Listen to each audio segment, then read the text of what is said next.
আসসালামু আলাইকুম। সবাইকে স্বাগতম রিসান্স ফ্যামিলিতে। আজকে আমি দেখাবো শামি কাবাব রেসিপি।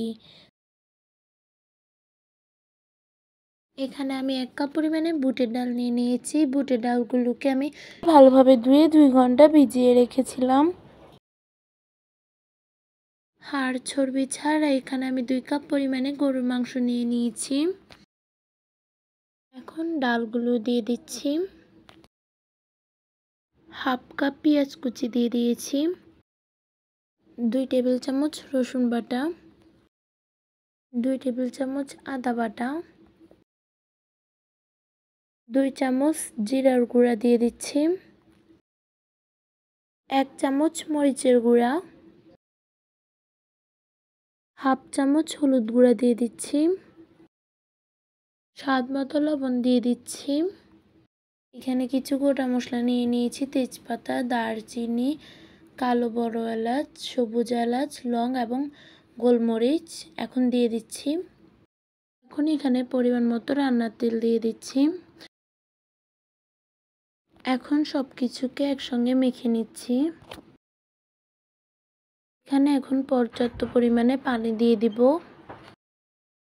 এখানে 3 কাপ পরিমাণে পানি দিচ্ছি, ডাল এবং মাংসগুলো যেন ভালোভাবে সিদ্ধ হয়। এখন রান্নাটি আরম্ভ করছি। এগুলো ফুটা পর্যন্ত অপেক্ষা করব। এখন এগুলো ফুটছে, ঢেকে দিব। মিডিয়াম আঁচে এগুলোকে রান্না করে নিয়েছি। এখন একবার দেখিয়ে নিচ্ছি আপনাদেরকে। আমি অফ ক্যামেরায় 2-1 বার নেড়ে দিয়েছিলাম।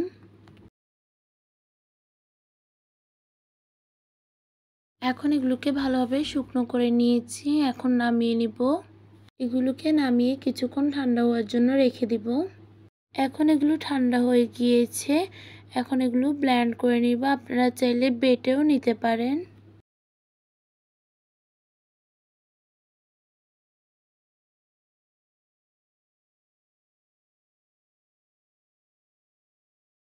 দুই তিনটি কাঁচামরিচ কুচি দিয়ে দিচ্ছি। আগে থেকে তৈরি করে রাখা পেঁয়াজ বেরেস্তা দিয়ে দিচ্ছি। 1 চামচ গরম মশলা দিয়ে দিচ্ছি। ধনিয়া কুচি এবং পুদিনা পাতা কুচি দিয়ে দিয়েছি। এখন লেবুর রস দিয়ে দিচ্ছি।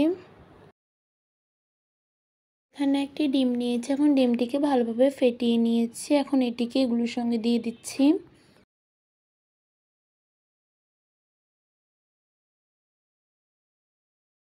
এগুলোকে ভালোভাবে মেখে নেওয়া হয়ে গিয়েছে। এখন আমি কাবাব তৈরি করে নিব। দেখুন কিভাবে তৈরি করি। প্রথমে আমি হাতে অল্প পরিমাণে তেল লাগিয়ে নিয়েছি।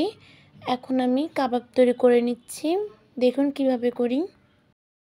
কাবাব তৈরি করার সময় কোনো ফাটল যেন না থাকে, এদিকে খেয়াল রাখতে হবে।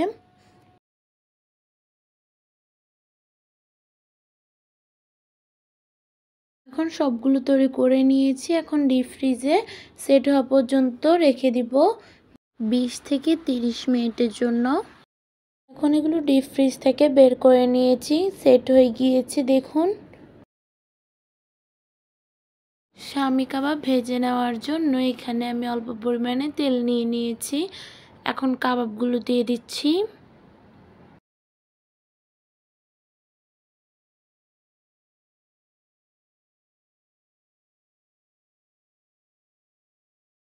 পাট ও পাট করে এগুলোকে ভেজে নিব। এগুলোকে বেশিক্ষণ ভাজা লাগবে না, কারণ আমি আগে থেকে এগুলোর উপকরণগুলোকে সিদ্ধ করে নিয়েছিলাম। এখন এগুলো ভেজে নেওয়া হয়ে গিয়েছে। এভাবে করে সবগুলো ভেজে নিব।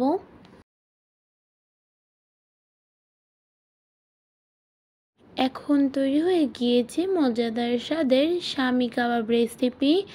ভালো লাগলে অবশ্যই লাইক কমেন্ট শেয়ার করে দিবেন। আসসালামু আলাইকুম।